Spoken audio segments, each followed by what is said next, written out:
If you are a black man and you happen to be watching this video and you do not attend church, let me know down in the comments section why you don't go to church. And if you are a man of any race for that matter, and you also do not attend church, let me know down in the comments section why. Now let's get started.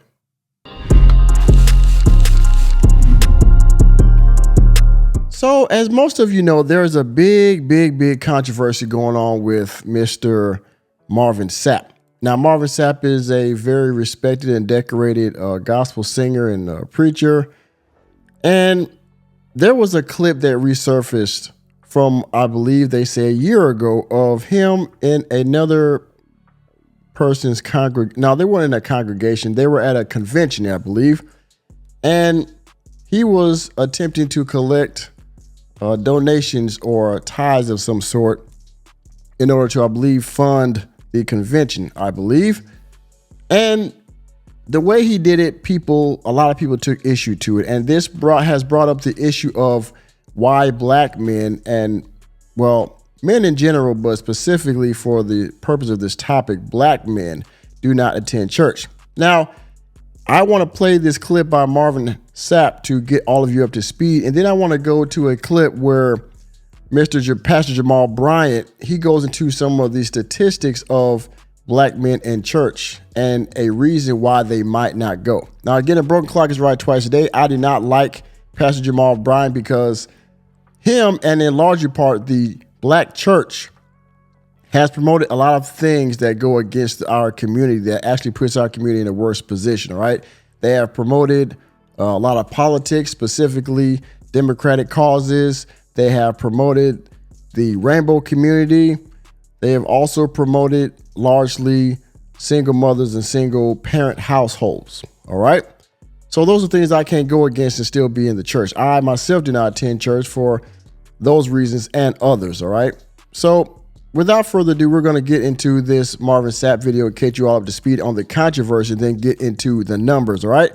This is probably on YouTube, all over YouTube and social media. This is from X, Lucre, his X page. Go follow him, all right?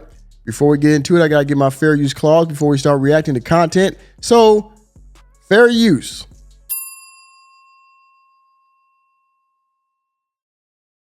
They understand the cost that is involved. There's 1,000 of you. I said close them doors. Ushers, close the doors.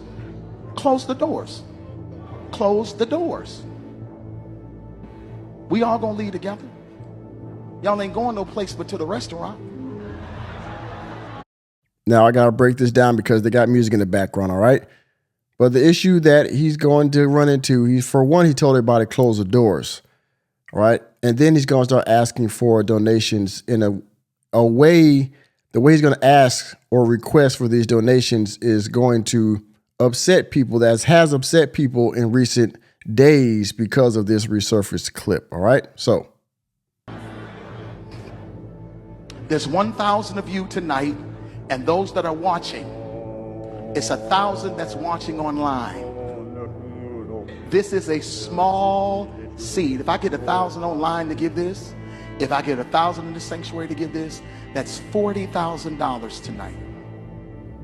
I'm challenging each of you all down here to give a $20 seed. So he's asking the viewer that's watching this maybe online or on some type of TV publication for a $20 seed, and the people in the congregation in the seats that are watching him live in person for $20 for a total of $40,000 that I guess the people behind him need in order to keep whatever they got going. All right. Now, before I finish this, he actually went on Ricky Smiley's show a few days ago to kind of clear this up, which it really didn't. He said again that he didn't get any of this money. He said he was doing this for the convention. He also said that he asked the ushers to close the doors for security purposes and things of that nature, which the way he explained it really didn't clear anything up or didn't make him look any better, but at least he gave an explanation, right? I actually think $20 is a lot of money. $20, believe it or not, when my late wife, Melinda P. Sapp, was alive, was a good date. I could take her to the movies, hate buy a this box music. of popcorn, This get music. one soda, 2 straws. Gosh darn. I wasn't cheap. That's swag. I was looking in her eyes. She's looking in mine. Can't do that no more. Nope, can't. It's true. Now, everyone up here, we've all. By the way, he's going to tell the people in the back, if this is part of the clip, he's actually going to tell the people behind him that they don't need to give, that you're going to tell them not to give and continue to impose on the viewers and the people sitting there to give. Sold and seated, but I need everyone standing up here with us, with me, to plant a seed of $100. Because again, okay, I was wrong. It costs to sit up here. I got you. See. So put your 20 away, preachers. Okay, he told the preachers not to give, but the people behind him, I guess this might be the VIP section for the people that came to the convention. He wants them to sow 100 and the people in front of him and the people that's watching to sow 20. Got it. That 20 wasn't for you. And this is what I need you to do. If you're giving electronically or even if you're giving tangibly, I'm going to have y'all come to the altar and give it because I need to see 1,000 people moving. Bring them baskets. I want the baskets up here. I want to see the folk. Y'all. Doesn't that add an air of guilt to it when he wants to see you give and the people that he doesn't see give, he's going to probably impose on them more? Start moving. Y'all can bring it right now. Come. Even if you're giving tangibly, just put your hand on take your phone and stick it on the bucket. It's music, man. God, jeez. All right, y'all seen enough of this, right? Y'all seen enough. Okay, so you saw it. Marvin Sapp told people he wanted to give. You saw the way he wanted to give. You saw him telling people to close the doors, the amounts he wanted to give, and how he was saying it, right? Now, again, he went on Ricky Smiley, tried to clear it up. Some people were satisfied, some people were not.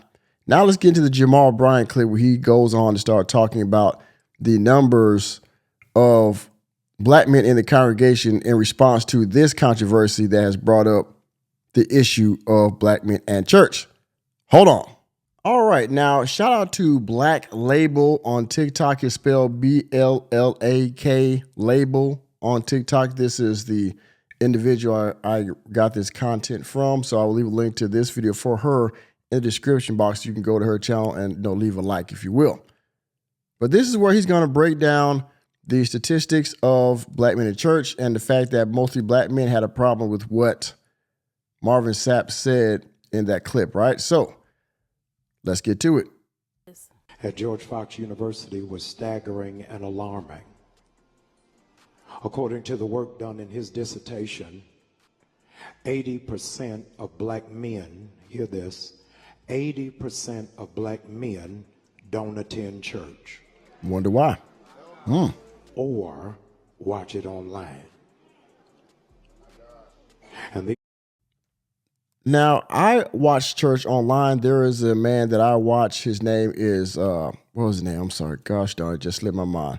His name is Geno Jennings. Some of y'all might know him. He does a service online. You can watch it YouTube live. He has a channel on YouTube. I'll leave a link to his channel in the description box. That's who I watch because I don't believe he's looking for money. He's not looking for fame. And he's not promoting anything that's unnatural to God or to Jesus Christ. You understand what I'm saying? And he's gone viral for saying things that went against the culture. Me personally, I was with it. So in my opinion, he is very authentic in my opinion. All right. So Jamal Bryant, Marvin Sapp, other people like that, TD Jakes, I don't find them authentic at all, especially some of these younger ones come out today now too. But let's continue with the statistics. these numbers are not only alarming, they are revealing, because according to this report, most black men believe in a higher power. So most black men believe in God, watch this, but don't prioritize going to church. Wonder why? This is an important distinction. Indeed. So we do not have in our community a God problem. We have a church problem.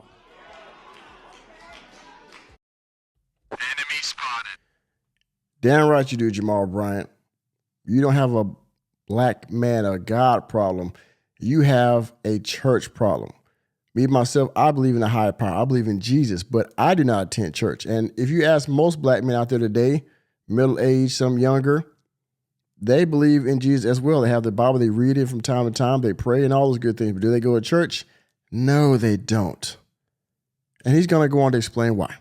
Because black men and black people overwhelmingly believe in God more than anybody else in the country. The point here is not even, Charlie, a problem of faith. It's how that faith is represented and communicated through a particular institution. Yep. Something is off kilter if the mosque is 80% men, but the church is 80% women. Why is that, Jamal Bryant? It is important to know that we are in an information age, but the black church in large measure does not have information, it has inspiration. Enemy spotted. But the inspiration is not, the church isn't inspiring us. The mosque, 80% men. The church, 80% women. The mosque still puts the man first. I mean, let's just cut through the weeds here, right? The mosque, other religions mainly put the man first. He's at the head, right? Women should have their role, but the men run it, regardless of how they feel about it. Okay? But the black church especially, okay, the Christian black church, what's looking for? I forgot the name of it. Y'all know what I'm talking about. A particular sect of Christian church. They even have women preachers now, women pastors, women ran churches. It's not right in the Bible, and it's really not right in society, to be honest with you. But let's continue. We have exchanged Bible study for midweek service. So it is not that black men don't want to learn. We're not giving them the tools. Oh, that's what it is. Oh, okay. All right. So your son and your nephew and your brother will watch for hours information from the Hebrew Israelites on YouTube. Try to pass it down. But they cannot find a place in the black church. We have reduced the role of black men in the church to be security or to be a deacon over 60. That's where it is. Black men have been minimalized in church. Black men have been minimalized in church, much like society. You put everybody else first, the rainbow community, the women, dogs, cats, everything over the black men in church. And in turn, much like college and other places, because they're talking about college real heavy lately too, how black men are going to college and they need to prioritize, higher learning and blah, blah, blah. And guess who's talking about that? Mostly the black women that overwhelmingly go to fucking college. Enemy spotted. Guess what? Now it's time. Now all of a sudden everybody wants to start looking at black men, right? Because the election, how we vote and all those kind of things. Now you're trying to reach us now. I wonder why. Because you didn't give a damn about us before, but now all of a sudden there's a push to see why black men are attending church, while they're not attending college, while they're not doing this and that, while they're not, wifing up, these women, these black women especially, while they're going elsewhere and doing other things. Now there's a push to find out why black men aren't participating in society, right? Because you put us at the bottom of the totem pole in large numbers. And pretty much everything you do, the black man is last. Okay? Look at DEI. We didn't benefit from DEI. White women and black women did. And the rainbow community. We didn't benefit from that. Let me stop.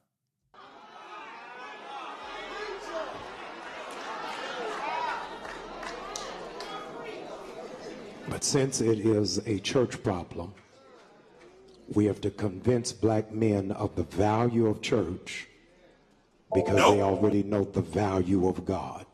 Yep. And the problem is, whenever it is that black men come to church, we talk to them like they're atheists. Yep. It is not that they do not believe. Nope. They just don't see where they fit. Yep. It ain't because it don't see where we fit. Well, we saw where we fit. We saw that we didn't have a place. And so, like most places, black men knew they couldn't fight it, so they just walked away. You know? And well, to get us back in the church now, to get us back in college now, you're gonna have to sell us some beachfront property in Arizona, baby. Whenever you talk to a collection of black men who are not going to church, it is important to remember that these black men are looking for the representation of a black Messiah in a white supremacist society. It is interesting to note that most black men are in church until they are 17 and then don't return until they get married. So from 18 to 37, you can't find them. And so most... By the way, you know why they're going to come back? You know why they don't come back until they get married? It's because of their wife. Because the black woman wants to go to church. Because guess what? That word you just talked about, representation, she's more represented in the church than the black man. And so all the representation y'all talk about with DI and everything else in society, everyone else is represented in society except us. So guess what? Like I said before, we skedaddled. Choirs not here at the ship. At most choirs, you got to force 4 women to sing tenor.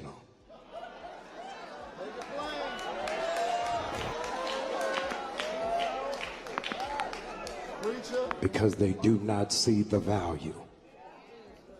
Although 60% even non-religious black people said they pray at least once a month, the decline of black men in church is not an indictment of faith, but an indictment on the church. Yep. So the bottom line is black men are not going to church is not because of theology. It's not because of faith. It is because of value. Yep. As a consequence, stage right. Yep. What has happened over the last 5 days. Uh-huh. It's your The boy. viral video of Bishop Marvin Sapp, Uh-huh. who was not on record preaching at his own church, Okay, we got that. who was not collecting an offering for himself, We got that. but it was a year ago Uh-huh. at a PAW convention. It is my... Now, I'm not going to go into the rest of this because he starts equating the closing of the doors to black men not wanting to be enclosed in slavery and things of that nature, right? So he kind of goes into another direction. Then it's almost like he's about to go into an altar call. So I'm not going to play the rest of that, but you see what's going on here, right? The numbers are what they are. And he gave the reasons why black men don't go to church and for other reasons why, taking money and things like that. The fact that the black church doesn't really help the community at large. It only helps themselves. Things of that nature, right? The 501c3, there's other reasons why, but he hit a lot of them, okay? So you see it. Black men aren't going to church no more. 80% women, 20% men. They still like religion, but they don't like the church. Y'all got it right. I believe it because I don't go to church for the same damn reasons, right? So again, y'all let me know what y'all think about it down in the comment section. And with that being said, thank you for attending another episode of the Working Man Podcast. I am your host, Nicholas J. Fury. Let me know what you think about these churches in today's society and why you don't go to church. And was he right? Was Jamal Bryant right in his assessment of why black men don't go to church? And if you have anything to add to it, please let me know down in the comment section as well. And please hit the like button, hit the subscribe button, and the notification bell, and we're out of the door. And I will see you on the next video.